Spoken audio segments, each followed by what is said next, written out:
Hey friends, welcome back to this channel. If you're new here, welcome. My name is Venus and I'm a music therapy student in Sydney. If you haven't watched my last video yet, which I will link here, I recently started a new project about personal development. Because I just started a new chapter in life, which I ditched my full-time job as an accountant and I'm now doing a master's degree in music therapy, hoping to change my career path later on. So the project is every 2 weeks I would go through my journals here, the morning journal and the Notion app that I use to document my thoughts, and I would pick 1 or 2 particular issues that I constantly thought about, and you're more than welcome to join the discussion or even give me some tips. So I went through the text on my Notion app for the first week of April and realized my thoughts were quite messy, so I tried to organize my notes a bit, and I'll put the timestamps in the caption below so you can skip through as you feel like. I want to start off by updating you guys about the coronavirus situation in Sydney and how my mental health is going. So now we are in stage 3 lockdown. I think it has been like 2 weeks now. Which means you can't go out unless you go to grocery shopping, work, exercise or medical care. But the outdoor gatherings are kept at 2, which means you can only go out with 1 friend or with your partner, and this doesn't apply to household members. So in the past 2 weeks I only went to the shopping mall once to go to the supermarket, and I went for a jog every evening if it wasn't raining. I would like to think that I was being more productive than usual actually during this whole quarantine time period, because 1, I don't watch TV, and secondly, I live alone, so I can only keep myself busy in order to keep my sanity. I don't like binge watching dramas or shows because I know I will get addicted, and I'm the type like if I start something I need to finish it off right away. So I can't be like, okay, today I will watch 2 episodes and call it a day. No. And also there is this opportunity cost thing, like if I know there are better things I could be doing in the same given period, so why would I be watching TV? And this actually makes watching Netflix or whatever less appealing, and I'll enjoy it less, if that makes sense. That's why I have zero interest in watching anything except YouTube occasionally.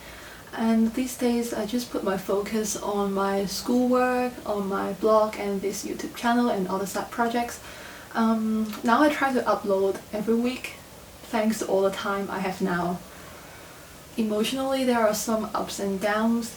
I'm trying to find the right balance between keeping myself updated and reading all the news I can possibly find on the internet, because I start imagining I have certain symptoms if I read too much news. This sounds so ridiculous, but it happened since January when this whole thing started. So before I talk about my views on the whole pandemic thing, I want to give you guys some backgrounds which might help you understand more about like why or how I think like this. So I was born and raised in Hong Kong, and in 2003 we experienced the SARS, which is the virus that is genetically related to the coronavirus now. And I was just a 10-year-old kid back then, so I didn't quite know what happened, and I didn't quite know how worried or how stressed my parents were. I only remember that we didn't go to school for almost 2 months or something. But the thing is, it's a painful past, and we Hong Kong people, we don't take virus or pandemic lightly. So when the whole coronavirus thing started in January this year, we were already in alert mode, or at least I was. And there is this meme I really like about the WhatsApp conversation, which I will put it here, and then the Hong Kong people were like, first time? Anyway, so I got some masks from Japan and Taiwan for my family, and I kind of avoided the whole panic shopping period.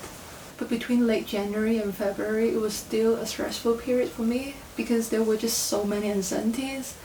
In my workplace, for example, they change the rules all the time, and then I needed to go back to Sydney to study, right?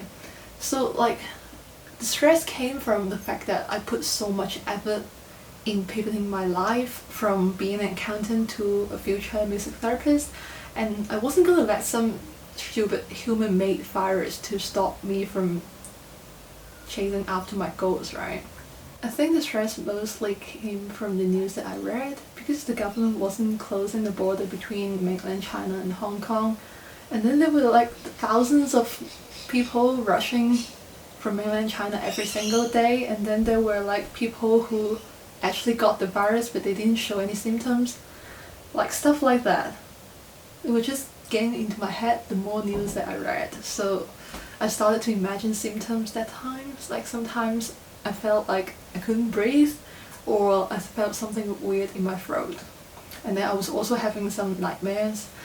But the one thing that I noticed was that most worries and stress, they came from your head. So like the worst case scenarios, they won't actually happen in reality. Yeah, so anyway, I was just stressed and worried, but I quickly turned my focus to what I can control. So like doing all those personal hygiene stuff, or just go out less. Anyway, it was a stressful time, and then it was just in February, so it was before the rest of the world actually knew what was going on. So yeah, that's the brief background, and I hope you're following so far. So basically I was alert, I was occasionally stressed, and yeah, I cut off most of my social life early on. And there is this slight adjustment from moving back to Sydney from Hong Kong that I needed to cope with. So basically now I am quite used to this social distancing thing, and I occasionally crave for restaurant food and coffee, but that's it. I got used to it, but I still think I need to actively improve my mental health at this stage.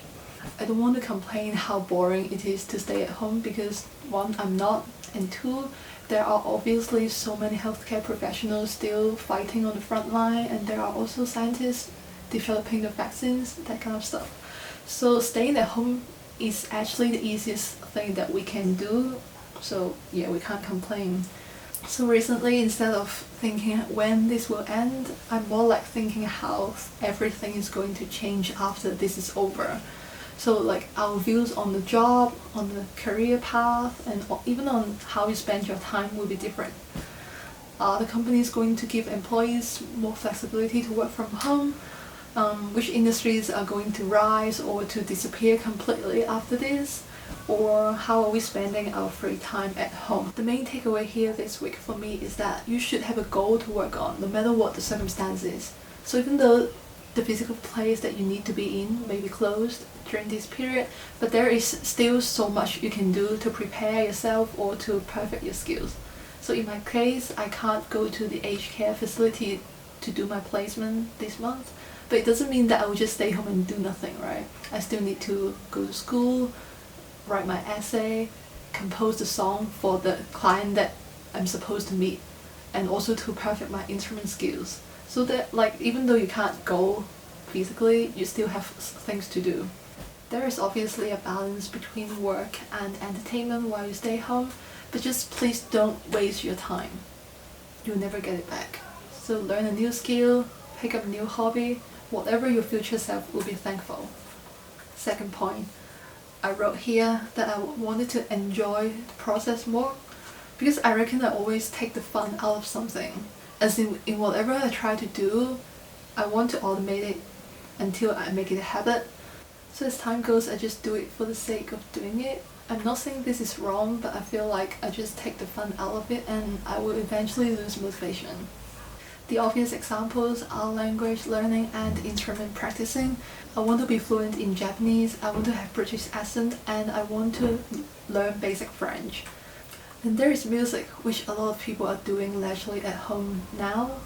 And I want to practice my piano, my guitar, and my handpan every single day for schoolwork purposes, but also to skill up generally.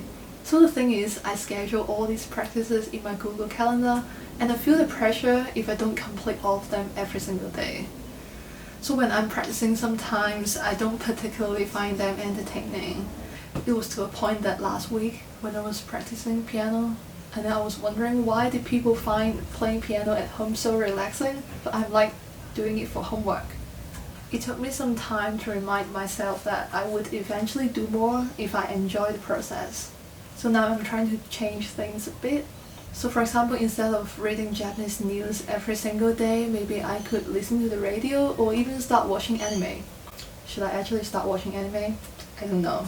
But anyway, and also instead of practicing the boring scales, I could learn how to improvise on my favorite songs. I think this realization is important to me in times like this.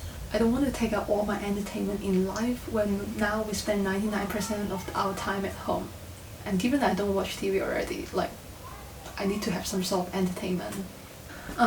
Given that I can't go hiking or bouldering or trying new cafes now, I just need to learn how to live a bit and have a balanced life between work and relaxation. And I found this quote on the Benjamin Hardy website, and it says, "The way to measure your progress is backward against where you started, not against your ideal."